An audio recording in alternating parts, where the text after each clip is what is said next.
Welcome to Sanguine Arts Locavart, the podcast that features interviews with local Twin Cities artists. This activity is made possible by the voters of Minnesota through a grant from the Metropolitan Regional Arts Council, thanks to a legislative appropriation from the Arts and Cultural Heritage Fund. I am your host, interdisciplinary performance artist Mary Prescott. Today we are speaking with Kao Kalia Yang, Hmong American writer, teacher, and public speaker. Her work crosses audiences and genres. She is the award-winning author of the memoirs The Latecomer, The Song Poet, Somewhere in the Unknown World, and Where Rivers Part. Yang co-edited the groundbreaking book What God is Honored Here, Writings on Miscarriage and Infant Loss by and for Native women and women of color. Her children's books, A Map into the World, The Most Beautiful Thing, and others, center Hmong children and families who live in our world, who dream, hurt, and hope in it. Yang's middle-grade debut fiction, The Diamond Explorer, contends with the narratives we are given and the ones we give. Yang's work has been recognized by the National Endowment for the Arts, the National Book Critics Circle Award, the PEN USA Literary Awards, and many more. Yang holds an honorary doctorate of humane letters from Carleton College and is a McKnight, Soros, and Guggenheim Fellow. Welcome, Kalia. Thanks for speaking with us today. Thank you for having me, Mary. I'm so glad that you're here. I'd love to start with your picture book, The Rock in My Throat, which is stunning. Your writing and the story, the illustrations, and the accompanying music track. Could you tell us a little bit about what the book is about and why you decided to write it? The book is a story of my life. I grew up as a selective mute in English. I was 6 years old and my family came here from the refugee camps in Thailand. And I began school for the very first time. And at first, everything was okay, but then I noticed how the world was responding to my mom and dad every time they tried to enter the language. The rock in my throat centers around a particular experience with my mother at a store. She was looking for light bulbs, but she didn't know the word. So she pointed to the ceiling and said she was looking for the thing that made the world shiny. The clerk starts tapping on the counter, and the faster the tapping, the harder it became for my mother to get the words out. But my mother, who was then only 25 years old, I thought she was brave and I thought she was beautiful and she valiantly tried and she finished her sentence. Then the clerk turned and walked away and we waited and waited. 15 minutes passed. There was a round clock on the white wall. And when the clerk didn't come back, my mom knew and I knew. So I looked up at my mother and her chin was lowered. My mother, who my father had always said, used to walk with her chin parallel to the ground, even in the war, even when the bombs were falling. When old men and women were running, my mother would walk her chin parallel to the ground. He said that's what drew him to her, that kind of courage in the world. But that day at Kmart, my mother's head was bowed. And I know it was because she was ashamed, because I was there and I'd seen everything. And so after that experience and others similar to that, I decided that if the world did not need to hear my mom and dad, then surely it didn't need to hear me. So I stopped talking. I stopped talking entirely at school because all of school was in English. And at first, no one noticed. And then when they did, the rock had grown so big in my throat that I couldn't move it anymore. And so I became a selective mute all the way through my public school education until I graduated. In college, I learned how to whisper. So the book, I was 43 when it came out. It came out last year. I'm 44 now. Happy birthday. Well, thank you. But the book, I think, was always right there. It was such a big part of my identity. But I didn't know necessarily that there was room for it in the world until one of my editors approached my agent and said, would Kalia ever write about her selective mutism? I got that email at 5. I started writing. By 6:30, I turned in the manuscript, which essentially becomes the book. And I don't think this happens very often in the life of artists and creatives, Mary. It's a very rare thing. But it only took so long because I took 30 minutes to have dinner with my kids. But the story was right there, waiting, ready. Yeah. Yeah. You're ready to tell it. I was so ready to tell it. I just needed an invitation. Yeah. Like many of your works, it's such a personal and a vulnerable story. I'm wondering, how does it feel for you to put something like that out into the world? The very first time I did a reading from the book was to a classroom of second graders from the St. Paul Public School, my neighborhood school. I finished the book and immediately there was this hand in the air and I said, "Yes, you?" And this kid said, "Because of your book, there's one less lonely mother in the world." Uh, and she said, "I speak Spanish and English. My mother only speaks Spanish." And that is the way people treat her. And I see the way people treat her, and I hurt, and I know that she hurts. But because of your book, there is one less lonely mother in the world. And I hadn't expected that response, but it moved me tremendously. About public schools, I think they have it on tape. She said those words, and my tears just immediately started flowing. It's been a beautiful reception. I think that the Rock in My Throat comes from a Minnesota press, from Lerner Publishing, a family press. But this year it was the APALA, the Asian Pacific American Library librarians gathered, and it was their honor title for picture book. So I know that others are seeing it, and others are recognizing that there is work for this book to do in the world, that the story is more universal than just Kalia's. Yeah, yeah. Um, you mentioned this earlier, and you write it in the story afterwards that you didn't speak English voluntarily until college, and even then, it was a whisper. What changed for you at that moment in time that shifted your perspective of English speaking? Professor Richard Kaiser. He was poli sci, and one day he said to me, "It's selfish of you to sit there and absorb knowledge. You're here Whoa. at Carleton to one day become a producer of knowledge. It's selfish of you just to sit there and absorb."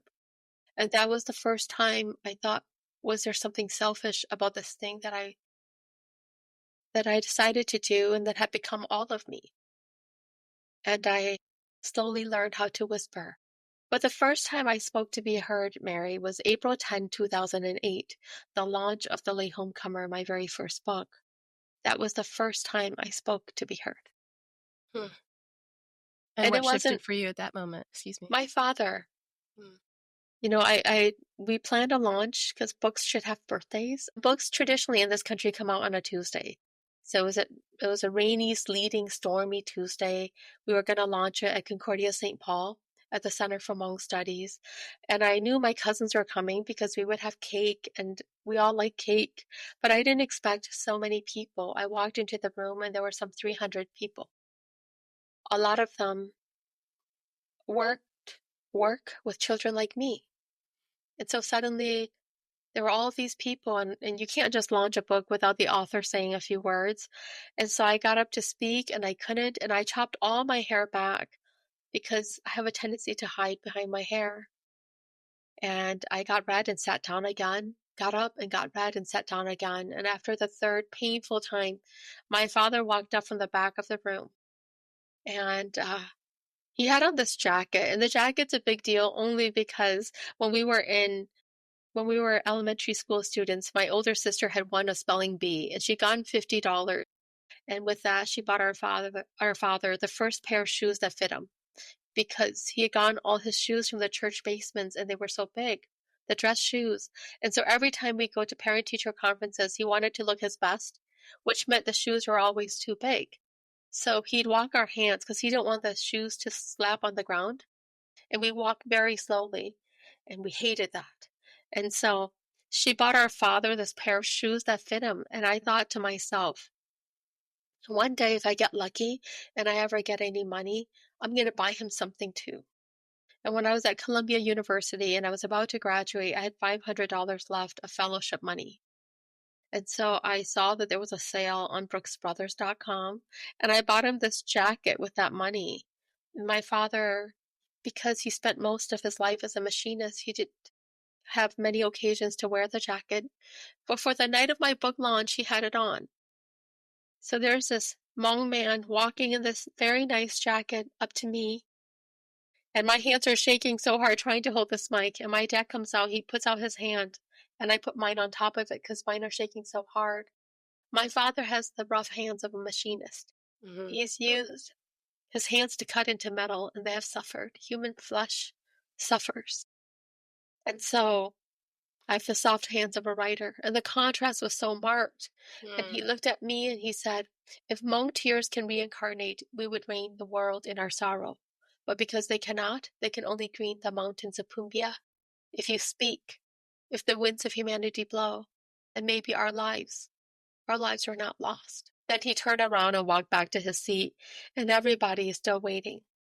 And I take that microphone and I decide that no matter how afraid, no matter how shaky, I was going to give it a try. And so I spoke for the very first time. And the voice was like this crying, pleading voice, and as a kid, I always thought that one day if I ever spoke, it would come from the strongest part of my heart, the part that hadn't been watered by my tears. But I was wrong, Mary. It came from the softest part, the part that remained fertile. Mm. And so it was a pleading, crying voice that entered the world. But that was April 10, 2008. What a beautiful story. Like all of your stories. Thank you. And your father is a poet, right? He's a poet in the Hmong tradition. Yeah, so even his words are always as poetic as yours. More so. I'm a song poet's daughter. I'm not the song poet. Well, the tradition is in the family. I hope so. Yeah. It seems to come across quite clearly. I wanna ask you about your older sister, which you write about in the book. Have you ever spoken to her about growing up in Minnesota, and did she feel similarly to you, or did she have a different experience? My older sister and I are a year and 9 months apart. Growing up, my dad used to tell us, you two are life partners too. She said, long after your loves have come and gone, if you're lucky, you will still have shared more of each other's lives than anyone else. And that is always an understanding that we were partners on the journey. I think because I didn't speak, Doe had to speak in all of the places when I couldn't. I remember her being in third grade and writing out resumes for my mom and dad so they could get jobs at the factory by hand. Hmm. When she was, 15, she negotiated our first house purchase. She didn't know about lead disclosures or anything, but there was no one else, so she did it. She became the lawyer that we needed her to be, that I've needed her to be, without knowing it, all these contracts that I would continually be signing and whatnot. And right now, she is a judge in Ramsey County, appointed by Governor Tim Walz last year. Congratulations to her. She's pretty incredible. I feel so lucky that I get to be her little sister. Mm. When we talk about Minnesota, I think I understand. When we were young, she was gifted and talented, and there were opportunities for her to go to other schools, but I didn't talk, so I wasn't. She stayed with me. When it was time to go to college, she stayed at Hamlin so I could go to Carleton. And she said to me, life is like a ladder. I'm going to be the first step so that you can be the second. She stayed at Hamlin Law so I could go to Columbia to become a writer. I owe her a great deal for these decisions that she's made so that I can be who I dreamt, perhaps. And I'm only so grateful that she too is living her dreams. Because I think that would be a really heavy burden to carry. And I think, so I'm thankful every day that the decisions that she has made has not only facilitated mine, but somehow that they were strong enough to channel her own. What a beautiful partnership. It is. And I'm an inch taller than her now. And you know how short I am in real life. And so Do you remember how short I am? I know we can almost look eye to eye. You're just a little bit taller than me, Mary. I am? I thought I was smaller. Oh, I think you're taller. I think you're 4'11". taller. 4'10" and a half. Well, technically I'm like 4'10" and 3/4. But this is why we can almost look eye to eye because of the soles of my shoes. But my sister's like an inch shorter than me even. And I think looking at her making her way through the world, making our way through the world, and in all those instances when I couldn't do what mom and dad couldn't, I know that we're not contained within bodies. Do your kids speak Hmong? My daughter more and more, my sons not so much. There's a program, a summer program called I Strive, and I put them in there last year, and they loved it, Mary. They are interracial, but it was the first time where they were surrounded by other Hmong children their age Mm-hmm. across the spectrum, and they saw different possibilities for being Hmong. Mm-hmm. And that was really beautiful. So I hope that I can do so again. They can sing songs in Hmong, very, Mm-hmm. very cute. And I think more and more they're realizing the importance of the language, Mm-hmm. especially my daughter, because she wants to talk to my mom and dad. Yeah. Yeah. Yeah. It's wonderful that you have a community around that can interact with them in Hmong. That's one thing that I missed growing up in the Twin Cities is that, there weren't a lot of other Thai speakers around us. So I never learned it, but also can sing a song or two. Yes, yes. No, Comes through the music very easily. yes. And I think you're absolutely right. I mean, this is why we live in a big world and a beautiful world, but this is why I think I've made the decision to raise my family here. Hmm. In this place that has also raised me in so many ways. I grew up a mile away from here on the falling down east side of St. Paul. And when I was growing up, Mary, I wanted to move. I'm Mm. like, one day, as soon as I can afford it, we're all going I'm to gonna get move. out of here. Exactly. But when I had kids, it was so important for me to return. Yeah. So I'm back on the east side of St. Paul. And Where you grew up? just a mile away from the house where I grew up. Um, in the story, going back to the book, you refer to a classmate, Julia Chang, who, as a girl, who tried to befriend you. And after all these years, I'm wondering, are you still connected to Julia, and has she read the book? Julia will always be, I think, one of my dearest friends. On my 44th birthday, the first text message I got was at 4 a.m. and it was from Julia Chang. Wow, that's Yeah, beautiful. we don't see each other every day. We've taken different journeys, but we've continued to reach out to each other. I Mm-hmm. remember when I had my miscarriage, my very first pregnancy, and I was devastated. And when I wrote about it, lo and behold, there was a message. It was from Julia Chang, and she said, "For you, I will have another baby if you want. I've had 3 safely, and I'll do it for you if you need me to. You only have to say the word." Wow, that's That kind of that's deep. friendship, Mary, that kind of friendship. I say these words and I have goosebumps in my arms. I feel so blessed and so lucky. Incredible. And to imagine that there was a time where you didn't know each other yet, you weren't friends yet, and she came to you and offered a friendship, and because of the rock in your throat, you couldn't accept it at that time. No. And then she wrote me a letter, and I wrote one back. And the letters became, they remain, I think, words remain the ways in which our friendship lives. But yeah, Julia Chang will always be one of my dearest friends in the whole wide world. Beautiful.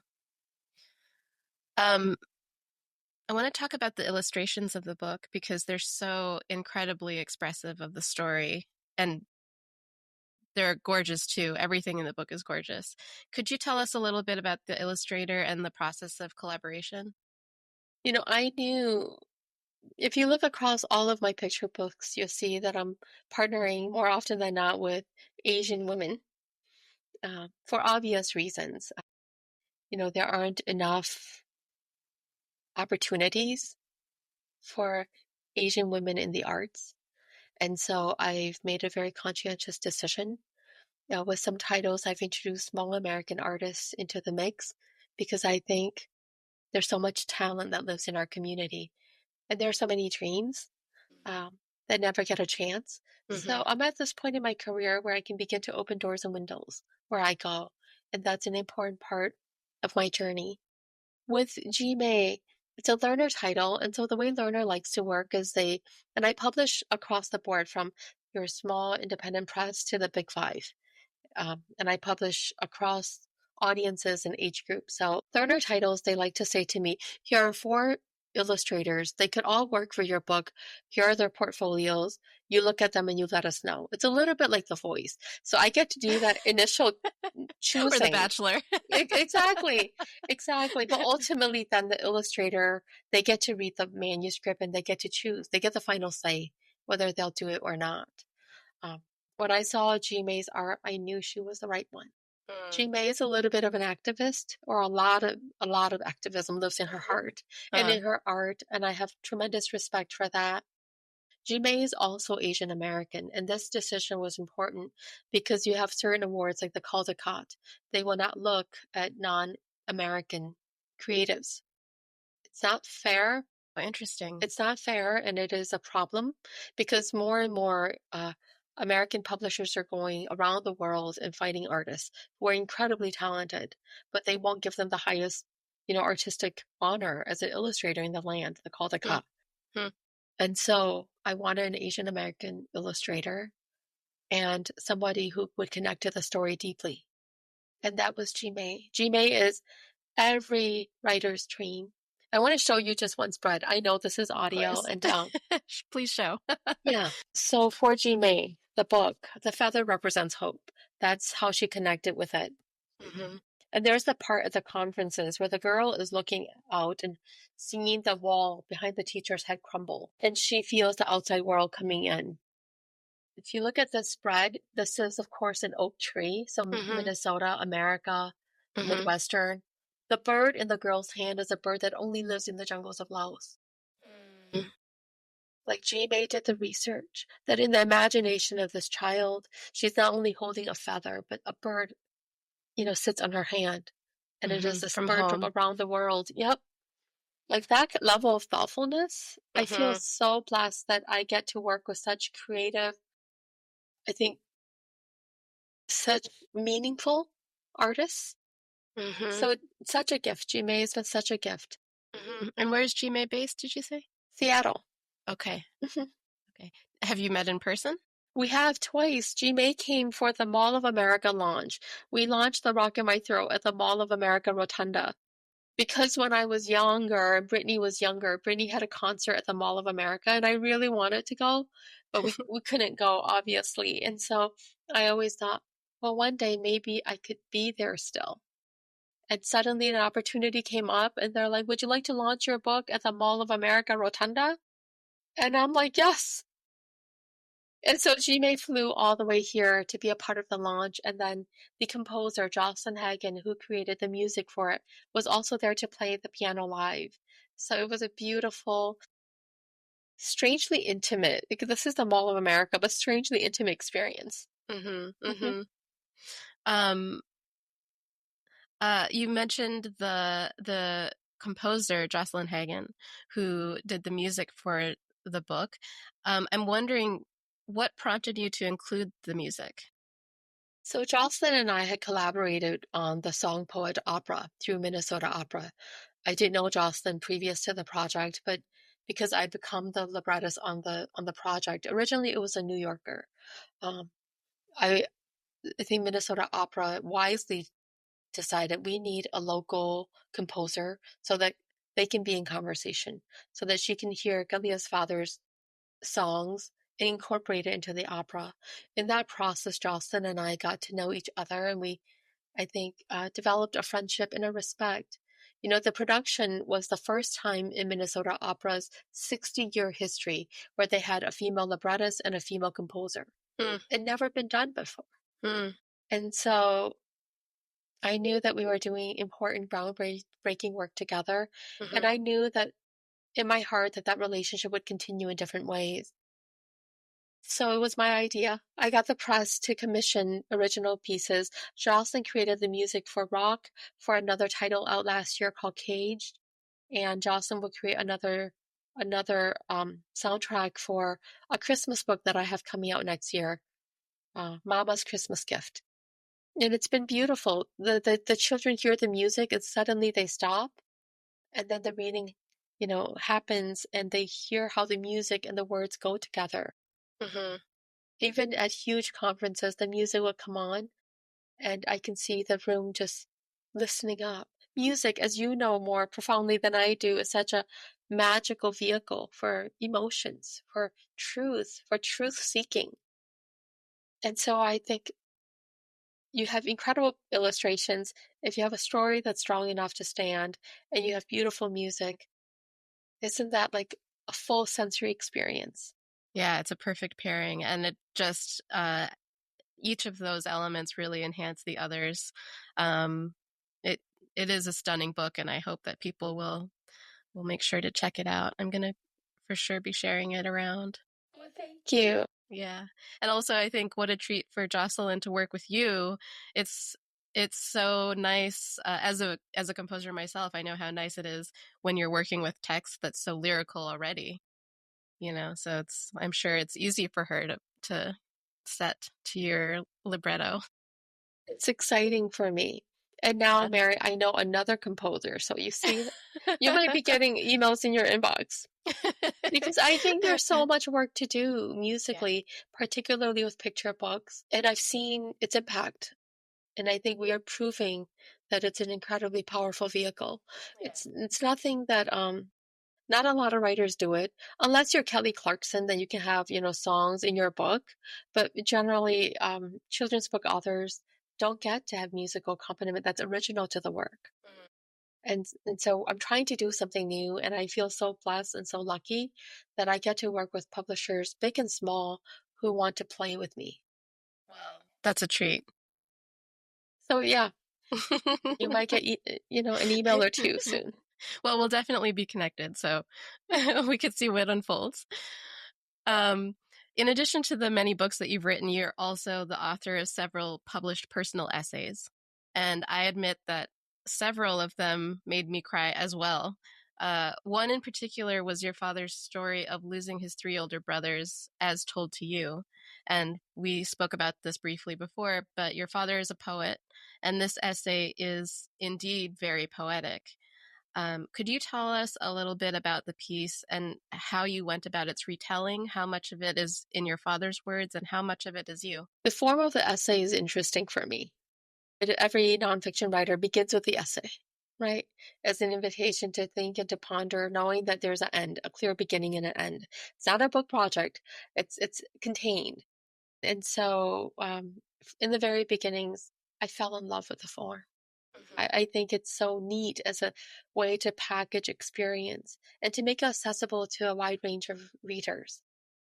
I know that a book takes a certain amount of stamina, and that stamina is cultivated usually through opportunity. And part of what I do is I try to make my stories and my words accessible. And so essay writing is something that I've always done, and I love it. But I knew as I was watching my father go through this incredibly hard period. In the space of 3 years, he lost three of his eldest brothers. My dad is the youngest of nine. Mm-hmm. My father's father died when he was just 2 years old. So he's looked to his brothers, however fairly or unfairly, as models of fatherhood. Complicated relationships, of course, because you're in a war and they have their own families, but they also have this boy with big eyes following them around, afraid to call them father because, you know, they're big brothers. Mm-hmm. Um, uh, but yeah, when I was watching my dad go through this period, and he wouldn't cry in front of us, but he would go on the lawnmower and he would mow the yard around the edges of the tree line, and I could just see him wiping away his tears. Mhm. One of them died in the pandemic, and I was there for that final conversation on the phone. He said to his third eldest brother, he said, "I love you so much. Don't be scared." And his brother said, "What are you afraid of? It's just a cold. It's just a cough. And sometimes I can't breathe, but I'm fine. I'm gonna come back and I'm fine. What are you so afraid of?" And my dad couldn't say what he was afraid of. But then uncle died, and we watched him die on a screen, holding up the plug, like so many, like so many others in that time. And afterward, my dad His steps weren't steady anymore, Mary. He'd walk, but I could see that he was falling each step. And he also stopped talking and stopped singing. And so I was looking for an opportunity to maybe unlock some of the grief, maybe to stand in it with him. You know, in Hmong, we have this saying, many, many shoulders make grief lighter. At least you spread it around. So that's what I was trying to do with that essay, Mm, to recognize my father's grief and also make room for it in the world. mm, mm, Because we were reading about what was happening on, in the newspapers, but I thought an essay like that could do a different kind of work, mhm, particularly for a man like my dad. mm. So I wrote it and I shared it with him. And he was very, very quiet. My dad, because he's an artist, he's wonderful at withholding his opinions. You know, he hates it when other people's opinions influence art. He wants to see it for what it is and accept it for what it is. Mhm. Hmm. And have And his own experience with the work. yes, and let me have my own. I think that's always been the generosity of my dad. Mm, He's never wanted to interfere with my process or my product. mm, So mm, yeah, that essay lives. And I'm so happy that it continues to do a bit of work. mm. Beautiful.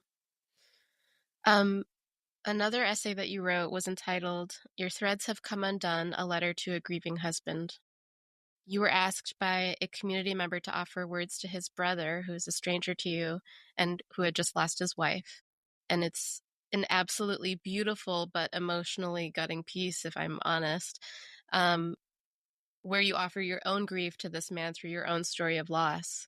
Could you share a little bit more about that piece and what was your initial response to the request? How did you decide how you would approach that letter to someone you didn't know? You know, Mary, as a writer, very few people in my community know how to use me. Everybody knows how to use a lawyer. They Yeah. all carry business cards in the car with them. Everybody knows how to use a doctor or a dentist or a nurse, or a teacher, but nobody knows how to use a writer. And so um, I think my friend Gu, who made the request, was the first one to really make this connection that maybe what Kalia is doing could have a place in a space of grieving, in a space of family and community. Um, when he reached out to me, I knew that the answer had to be yes, because I appreciate him so much, because I respect him so much. But also, his brother was a stranger to me, and I didn't want to overstep. I didn't want to guide anyone's emotions. And so I thought I could meet him in that space of grieving with everything I got. And that was the goal. Mm-hmm. So that's what I did. And now we're like years out and it feels a long distance away from me. But every time I read the words, I'm right there again. Mm-hmm. Hmm. And I hope that in that moment, wherever he was, that he could feel my own experience, our own experience of loss. I have a book, and it's not a very popular book. In fact, it is the least popular of my children's book titles. It's called The Shared Room. Mm-hmm. And I wrote it for a little girl called Gianna. Her name meant rain watcher. She used to come to all of my readings on the east side of St. Paul. And one day I said to her, why do you come to so many of my readings? And she said, because when I grow up, I want to become a writer. And I said, what kind of writer do you want to be? And she said, the kind you are. Oh. That summer, I read in the papers that a little girl had drowned at Lake Elmo. It was the first hot day of the summer. The pool had just opened. In the coming days, I read that it was Jenna who had drowned. Mm. Wow. And I went to her funeral on the east side of St. Paul, where her parents live and where I live. There's a funeral home, a tiny little thing. And I saw her coffin, how tiny it was, how her father could wrap his arms around the whole thing. And I saw her brothers and sisters, and my heart broke. And so I went to the bookstores, and I love independent bookstores, and I couldn't find anything culturally suitable for kids who were losing kids. You have books about children losing toys or grandparents getting older, or friends who move away, but a book that recognizes that children lose children. We die, where does the love go? And so, but I knew I had to do something really brave, really scary. I knew that I didn't want to write this book without permission from her mom and dad. So I wrote them an email and I said, I want to write this book for your children, for your family, but I will only do it if you let me. And they said, will you meet us at a coffee shop? So we all met at this East Side coffee shop, and my legs are like water underneath me, swimming away, even though my body was there. And they said, nobody has written her name and email since she died. You're the first. Her teachers don't know how. Her classmates don't know how. Nobody knows how. Yes. And so I wrote this book about this family who loses their daughter. And one day the mother says to the brother, do you want a room of your own? And the boy says, whose room? Because he's smart. He knows that old houses don't grow new rooms. And the mother says, your sister's. And he goes, where am I going to put my clothes? And she says, your sister's drawers. He goes, where am I going to sleep? Your sister's bed. He says, can I just have her back? Grief is this room that we all share. It's a sensitive, sensitive topic. Children grieve. We all do, Mary. But there are so few authors who want to touch it, who have light enough hands. But my touch has always been light, on the page and in life. And I would rather be a brave writer than a sorry one. And so the shared room is in the world. And every few months I get an email from a kid, a teacher, a therapist somewhere who tell me this is exactly what I needed. But it's not a book that people will buy as gifts for others. It is not a book that parents will voluntarily pick up for their children or teachers will want to read in a classroom. Because it's a sad book, but we would be denying each other something so sacred if we take away the sadness of being alive and being alive in community and being alive in love. Because death happens, but the love lives on. And so in many ways, I think that initial essay gave me the courage to write The Shared Room. And that's then allowed me to write What God Has Honored Here and so many other of the things that I've written that I continue to work on. It all begins somewhere. In the essay, I seem to recall a line about when you met your husband that you planted seeds of grief at that moment, and that was just... I'm not sure if you wanted to comment on that particular turn of phrase. We did. I remember it. We were sleeping in this room beside a big window, and it looked out into the night sky. And we talked of the future, and we dreamt of a future. And we dreamt of perhaps having a little one or two. Neither of us knew then that we go through a miscarriage. It's such a technical thing.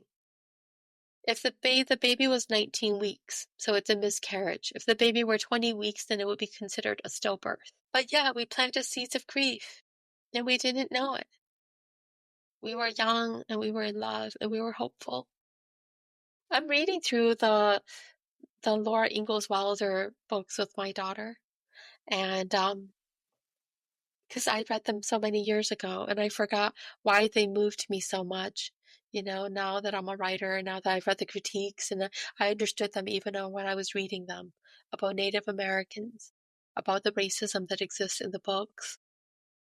But we're reading this one called On the Lakes of Silver Creek, and we just finished On the Banks of Plum Creek. So the book ends with a storm raging, a blizzard raging around them, but Pa is home, and they're all together in this cozy little house, and Ma says something like, it doesn't matter how many blizzards there are. If we're all in here together, then we're good. Suddenly, the book ends, and we're opening up this other book, and now it's like 6 years down the road, and you know that they had a baby boy who died a year in. You know that the whole family went through yellow fever, and now Mary is blind. And Pa has asked that Laura be Mary's eyes. And that her words are so fast she can also put all of the things that she sees into language for Mary. And Ma is so quiet and so depressed. But there's this dog that they love called Jack, and Jack is old now, and Laura hasn't had time to pet Jack or to take care of Jack, to make Jack's bed at night because she's contending with all of these forces. And she realizes that for the first time, Pa is now going to leave to go west, and Jack usually will travel underneath the wagon, but Jack is too old to travel. So Pa says, I'll make room for you on the wagon bed, but Jack doesn't want to go. So Laura makes a bed for Jack, and Jack licks her hand for the final time. She doesn't know it, but in the morning, Jack will be dead. I'm reading this book, and my daughter's tears are just welling up, and my own tears are just welling up, and we're both just weeping because we feel so keenly the loss and the grief and the love and just the disappointments. But I think it hit me so hard because in that little house with the blizzards around them, Ma said to Pa, doesn't matter how many blizzards there are, just so long as we're in here together. And then you open up the next book, and of course, all of these things have happened. Mm-hmm. Uh-huh. And I could help but think about those words, those seeds that Aaron and I planted all those years ago. When we dreamt a dream, and we had to bury that dream together, that memory box. On the day before the cold finally came, the snow would freeze the ground. I had Aaron go to our favorite place, Lake Phelan, and we dug a hole and we buried baby Jules' memory box together. And I wrote all of the things that I had dreamed up for him and for me on a balloon, and I let it enter into the lake of the sky.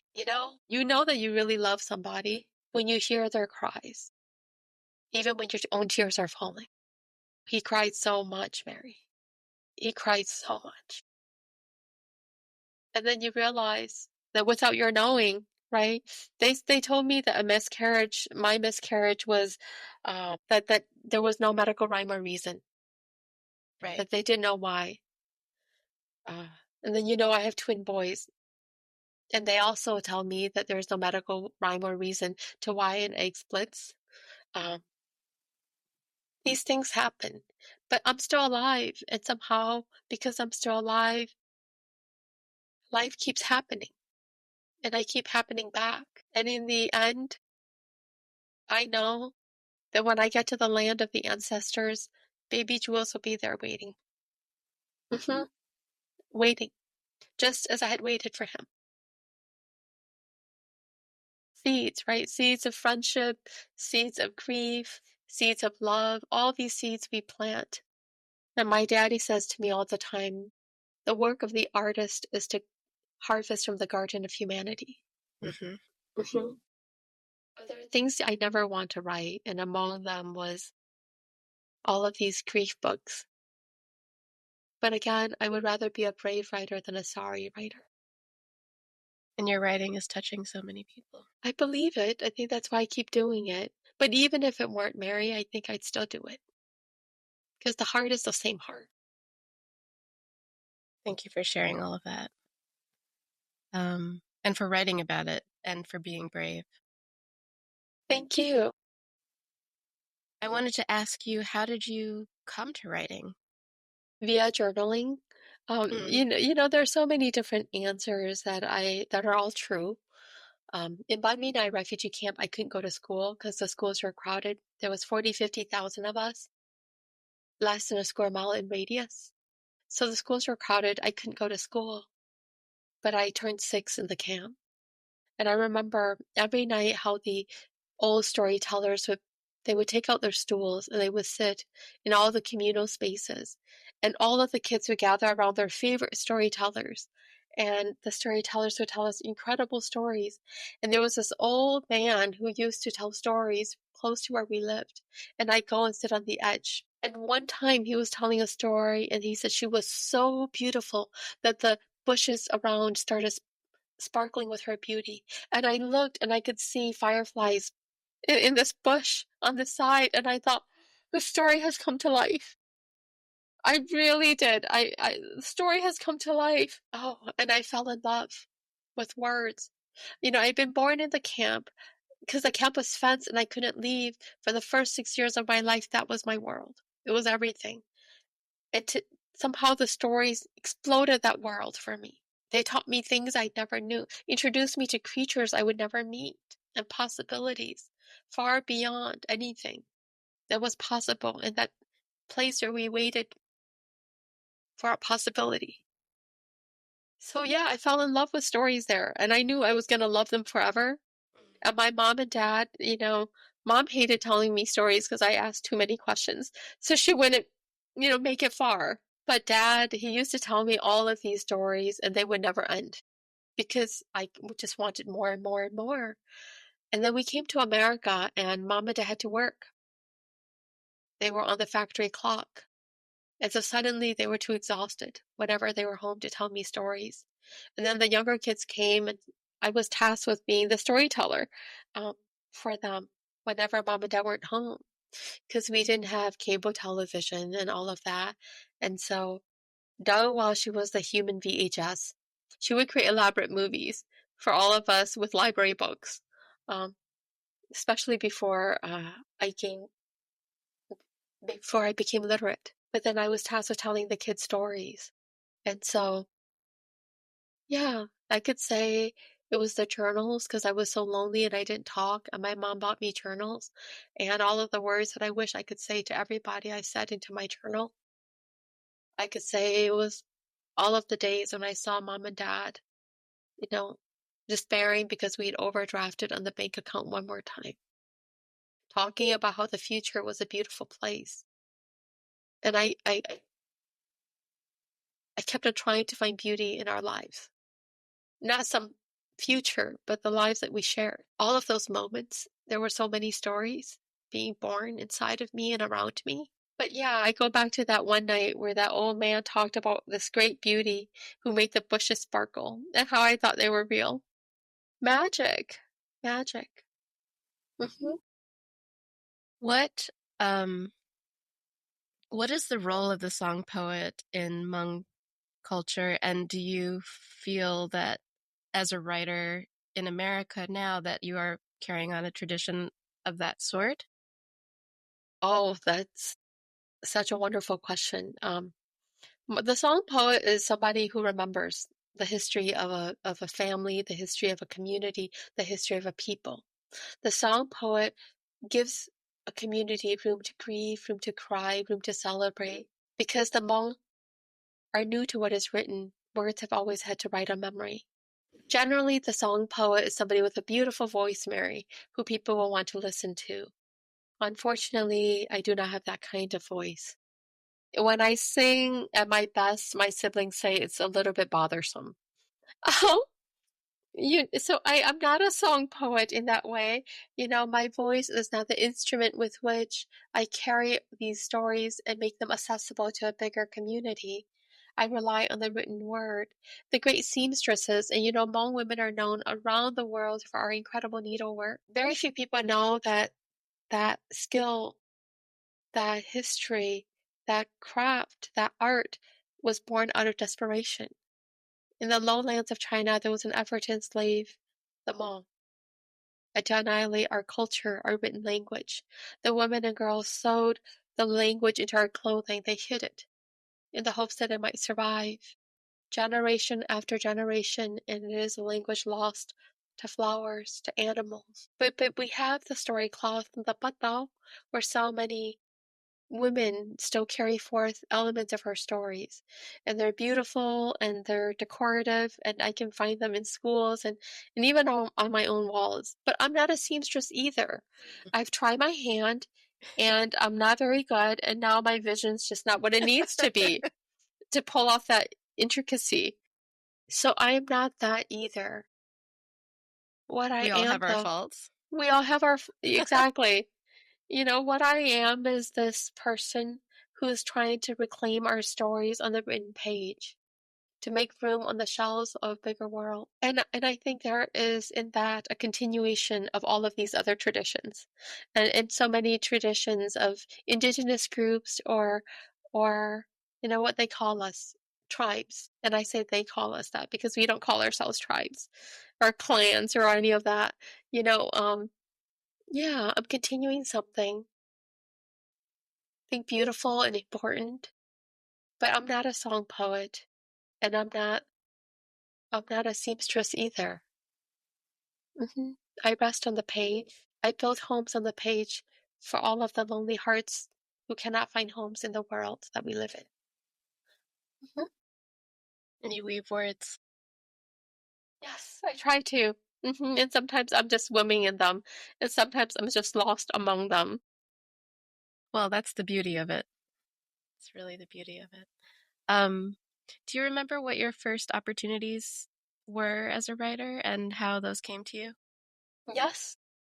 First opportunity as a writer, Carleton College, that admission essay Mm, that got me in. Second, Columbia, and then the fellowships that paid for that experience. And again, it was the writing that got me in. When I graduated and I came home, I saw that there was this competition to write an essay for the Lantern Contest. It's a vegan community, um, but I thought I'd write about all of the men in my family who love chickens. And so I wrote an essay about my dad not eating his prized rooster in the war, even when everybody was hungry. mm. That when the bombs blew through the green canopies above, my dad freed up the chicken he'd carried out of his village underneath his shirt next to his beating heart. And I won $1,000.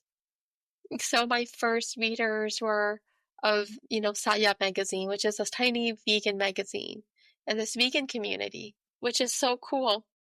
It's very There, cool. yeah, there are not a lot of Hmong vegans, In the jungle, you ate whatever you could find. And in the refugee camp, you got rations. And then here, those early years, there were WIC vouchers and government subsidized cheeses and all that stuff. But I think back to that magazine, and I think back to that tiny little community that rallied around a little known Hmong writer working out of St. Paul.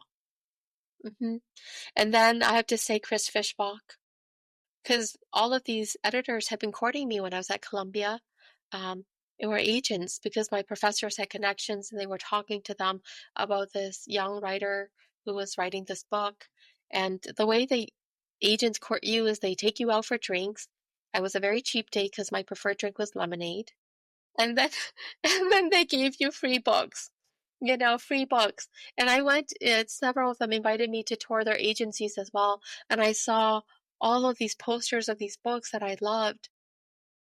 And so I thought, I can come back to St. Paul. And when I was done with this book, then I could send it back to these same agents. But that wasn't how it worked. All of the agents were young and all of them were gone. And I got several letters saying, who are the Hmong anyway? And why do we want one more sad book about the Vietnam War? Mm. And so I was disheartened. And I remember being 25. I just turned 25 and remembering that Minnesota was home to some of the finest independent publishers in the nation. And Googling that, Coffee House Press came up first. And then they had like an all black screen in white letters. They said, "We are looking for the underrepresented voices in literature." And I just recognized that that was me. Mm. And so I followed their submission guidelines. And they send it to 3 readers. If 2 of the readers passes, then they'll get to like an editor. And I've gotten to read those 3 letters, and I'm so moved by them. But those 3 young readers for Coffee House Press who decided that the late homecomer should be seen. So I don't even know who they are, but I feel, that is the magic of our world. It's like the sparkles in the bush. That's what's kept me in writing all of these years. All of these people I don't get to see, I don't get to know. And then the people who I get to work with who say, okay, finally now it's on my desk. Where do you want to go with this? How do you see yourself? Who's going to read your work? And I'm stubborn, Mary. My insistence was always that I was writing first for those who would understand and then those who wouldn't. I refused from the very beginning to name an audience, to limit myself, because I knew the world had limits for me already. Well, I'm glad that you persisted. That is the only way to live in the arts, to persist. Yes. Yes. Yeah. There will be many obstacles. Oh, many, many. And we're lucky that we get to build bodies of work. That we're not just one title or one song, one composition. So people can see all the shades, the shadow, where the light touches and where it doesn't. What's coming up next for you? I'm editing a young adult memoir, a story of our own. So they're sitting right here on my desk. I've submitted a manuscript titled or proposed a fictional work titled "Knife to the Throat." Everybody hates the title, but I love it. I love it, and I'm not one to marry myself to words. I mean, you have to be willing to have options as a writer to survive, and that Hmm. is generally how it works. But this one title just resonates with me, Mary. Knife to the Throat. Um, and then a longer, my first adult fiction, When We Are Ghosts, takes place in a funeral home. I can get into the creepy elements, the stories that have always held me enthralled, the possibilities beyond our own immediate. So that's also in the works. Mm, very exciting. Do you like the editing process or? I like the editing process. I'm still learning how to be good at it. I understand that every opportunity I get to edit is an opportunity to improve the thing, so that is not lost on me. When I had young kids, I didn't have the stamina for it because every time I sit and I just want to sleep. Before all of those comments, all of those notes, I just want to sleep. But Yeah. now that they're a little bit older and I have more sleep inside of me, I'm able to come back with fresh eyes. Hmm. I think Where River's part of all of my books is the best edited because I had the most energy. But I can read any of my books and I can see exactly where I was as a parent Hmm. through the editing that was done or undone. Hmm. So Well, lots of things in the works. yeah. Yeah, I think parenting, I don't have kids of my own, but I can imagine that parenting makes its mark on your work. so much. So much, good and bad, and all of it. Hmm. Hmm. Hmm. If people want to see and hear your work or learn more about you, where is a good place for them to find that information? My website, www.kaokaliayang.com. So it's KaOKaliayang.com. Perfect. Kalia, thank you so much for speaking with me today. Um, I had such a great time hearing more from you and learning about you. So thank you. Thank you, Mary. It's such a joy to be in conversation. And to our audience, thank you for listening. This has been another edition of the Sanguine Arts Locavart podcast.